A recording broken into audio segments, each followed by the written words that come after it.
Jeg vil afslutte dagens debat med en lille sag, der til med er så ukendt, at ingen af dem, der sidder i salen, overhovedet kender til den. Mange vil også mene, at det er en alt for lille sag at tage op i sådan et fint forum, men det synes jeg ikke. Før jeg indtog talerstolen, lagde jeg derfor nogle billeder på min Facebook og min Instagram, så man kan se, hvad det er, jeg taler om. Nemlig en dansk mur, der står midt i Tórshavn.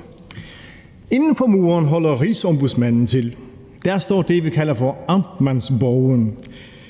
Da den blev opført på en høj bakke i 1881, var den et slot i forhold til byens andre bygninger. Få år senere lod man bygge en mur mellem den store have, der er rundt om borgen, og byens hovedgade. Det er ikke nogen kinesisk mur, eller Berlinmur, eller Palæstinamur, eller Trumpmur, eller betalingsmur, men som alle disse mure, så er det en politisk mur. Den er op til 3,5 meter høj.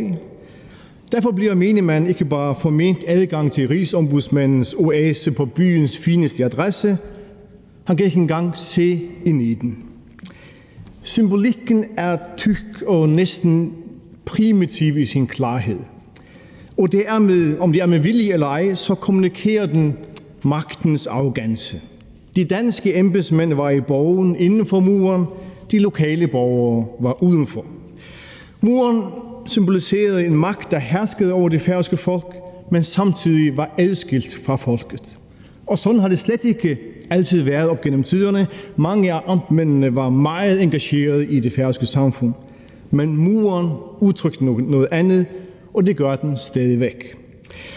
Når turister spørger, hvorfor en central strækning i Tórshavns hovedgade er mørk, indeklemt, kedelig, trist og død, ja, så må man svare, at bagved den mørke mur var det, at Danmarks repræsentant på Færøerne forskansede sig.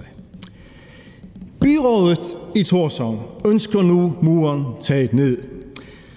Og grunden til, at jeg tager det op i dag, er, at det er Statsministeriets geschæft. Man skal ikke feje de af bordet og sige, at det er en sag for Bygningsstyrelsen eller andre.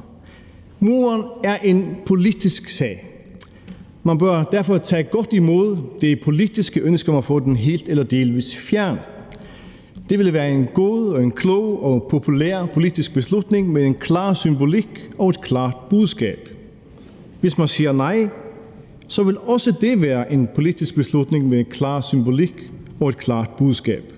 Og det budskab kan ingen ønske at sende i 2021, for det genspejler slet ikke virkeligheden. Tak for ordet.